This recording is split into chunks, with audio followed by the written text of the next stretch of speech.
8 Januari 2026 mungkin menjadi hari yang naas bagi Yakut Khalil Kaumas. Setelah 2 kali diperiksa KPK, Menteri Agama era Jokowi itu akhirnya ditetapkan sebagai tersangka dalam kasus korupsi kuota haji. Peran Jokowi dalam masalah kuota haji hingga berujung ditemukan tindak pidana korupsi tidak bisa dilepaskan. Asep Guntur Rahayu mengungkap peristiwa berawal saat Jokowi bertemu putra mahkota Arab Saudi Muhammad bin Salman untuk meminta tambahan kuota haji. Gayung bersambut, pemerintah Arab Saudi menghadiahi 20.000 tambahan kuota haji. Jadi rekan-rekan di tahun 2023 akhir ya, ini saya kembali lagi ulas bahwa Presiden Republik Indonesia pada saat itu ada kunjungan ke Saudi Arabia dan ketemu waktu itu adalah MBS ya, Muhammad bin Salman, kemudian cerita terkait dengan bahwa antrian haji, maksudnya antrian haji yang reguler itu sudah mencapai puluhan tahun, gitu, seperti itu. Maka kemudian diberikanlah tambahan kuota yang biasanya 221.000, kemudian ditambahlah 20.000 kuota itu. Pembagian kuota lalu ditentukan 92% atau 18.400 kursi untuk jemaah reguler dan 8% atau 1.600 kursi untuk jemaah haji khusus. Bukannya menerapkan aturan, Yakut yang kala itu menjabat sebagai Menteri Agama justru membaginya menjadi 50-50 hingga menuai masalah. Setelah ditelusuri KPK, diduga ada praktek jual beli kuota haji antara Kementerian Agama dengan sejumlah biro perjalanan haji. Sejak Juni 2025, KPK sudah menggeledah sejumlah tempat hingga memeriksa sejumlah saksi dari mantan stafsus Isfah Abidal Aziz yang kini telah menjadi tersangka hingga pemilik biro perjalanan haji. Pertanyaannya, apakah KPK ada nyali memeriksa Joko Widodo sebagai saksi? Tim Liputan iNews melaporkan. Pemirsa, usai resmikan sekolah rakyat, Presiden Prabowo Subianto tiba di IKN, Ibu Kota Nusantara. Apa saja kegiatannya? Kami hadirkan usai jeda di Sindo Prime.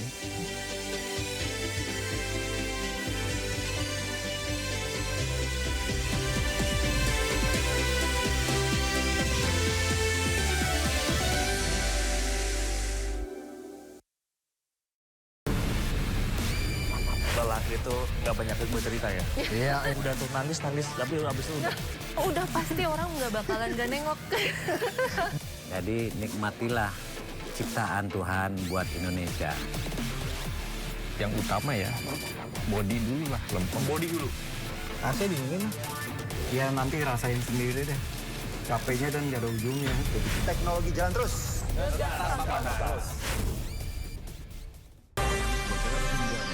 Ragam peristiwa terjadi di banyak tempat. Menelantarkan bayi berusia 3 bulan. Ditemukan narkoba di dalam rumah. Menabrak tiang pipa milik perusahaan minyak dan gas asing. Mengabarkan secara update dan faktual. Warga pun ramai-ramai berjibaku mengevakuasi mobil. Harus menyeberangi sungai Cikaso. Yang menampilkan sejumlah alat yang rusak. Setelah nekat meracik obat. Sindo Files. Setiap Senin sampai Jumat jam 6 sore. Di Sindo News TV. Isu terhangat sepekan terakhir. Ketujuh Republik Indonesia, Joko Widodo menduga ada agenda politik besar. Polisi merilis merek beras premium yang diduga diambil. Rangkuman berita viral. Sekolah rakyat gratis sangka kasus dugaan korupsi tata kelola minyak mentah. Sopir truk di Subang, Jawa Barat melakukan aksi mogok kerja. Temukan semua informasinya di Top Issue setiap Sabtu dan Minggu di Sindo News TV. Sumber dari berbagai sumber berita aktual. Sumber informasi, sumber inspirasi. Dari acara deklarasi tersaji lugas, tegas, dan berkelas. Hasil gelar perkara. Semuanya lengkap di sini. Sindo News TV, Beyond Headlines. Nusantara cukup mampu untuk membayar itu. Jadi bukan nggak dibayar tangnya, dibayar tapi dalam negara. Apakah ada anggaran yang diendapkan di Provinsi Jawa Barat yang harus menyatakannya adalah BPK? Mengedepankan objektivitas dan juga fakta yang ilmiah. Orang-orang yang pantas menjadi polisi, inilah yang sebetulnya gunakanlah hati nuraninya. Membahas setiap cerita dari banyak sudut pandang. Sekolah sangat berperan penting, tidak menerima adanya bullying. Jangan lewatkan Inside Story. Selasa pukul 9:30 malam di Sindo News TV. Situasinya, ini perang dunia. Menteri Keuangan Purbaya Yudi Sadewa menanggapi terkait dugaan kasus suap pemeriksaan pajak oleh pegawai Kementerian Keuangan di Jakarta Utara. Purbaya menyebut itu merupakan syok terapi di lingkungan Direktorat Jenderal Pajak Indonesia. Hal tersebut disampaikan Purbaya usai menghadiri rapat koordinasi Satgas Pemulihan Pasca Bencana di Banda Aceh, Aceh. Meski demikian, pihaknya akan mendampingi secara hukum pegawai Kementerian Keuangan tersebut dan menghargai proses hukum yang kini sedang berjalan. Kalau saya bilang itu mungkin bagus untuk shock terapi untuk orang pajak, tapi kita lihat seperti apa ini ya, prosesnya seperti apa. Pada dasarnya gini, kalau ada pegawai yang seperti itu, kita akan bantu dari sisi hukumnya. Artinya jangan sampai ditinggalkan sendiri, jadi ada pendampingan dari ahli hukum dari keuangan. Tapi prosesnya ya proses hukum seperti biasa. Jadi anak buah nggak akan kita tinggal, tapi kalau nanti ketemu ketahuan bersalah ya sudah. Purbaya menambahkan pendampingan hukum dari Kementerian Keuangan kepada 5 tersangka bukan bentuk intervensi, melainkan memang sudah aturan dalam sebuah perusahaan. Dari Banda Aceh, Taufan Mustafa, iNews melaporkan. Meski telah ditetapkan sebagai tersangka kasus dugaan korupsi haji 2023-2024, KPK belum menahan juga mantan Menteri Agama Yakut Kholil Qaumas. KPK akan kembali memeriksa Gus Yakut sebagai tersangka dalam kasus itu.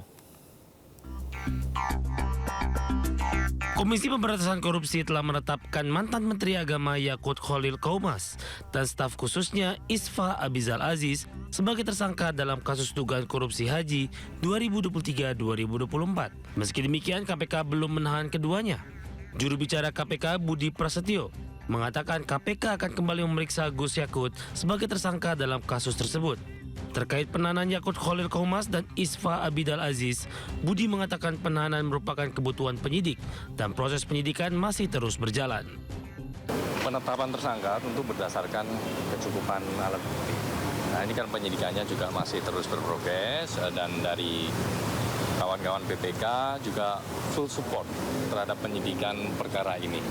Jadi tentu ini juga menjadi sinergi yang positif antara KPK dan BPK. KPK juga mengungkap jumlah pengembalian uang dari Biro Travel Haji atau penyelenggara ibadah haji khusus mencapai 100 miliar rupiah. Jumlah tersebut diprediksi akan terus bertambah.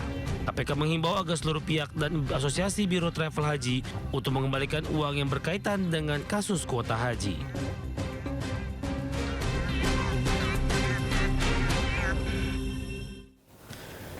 Dan KPK mengungkit pertemuan Presiden ke-7 RI Joko Widodo dan putra mahkota Arab Saudi Muhammad bin Salman saat meminta tambahan kuota haji. Siapa sangka berawal dari hadiah 20.000 kuota haji, kini Menteri Agama era Joko Widodo Yakut Kholil Qaumas malah jadi tersangka dugaan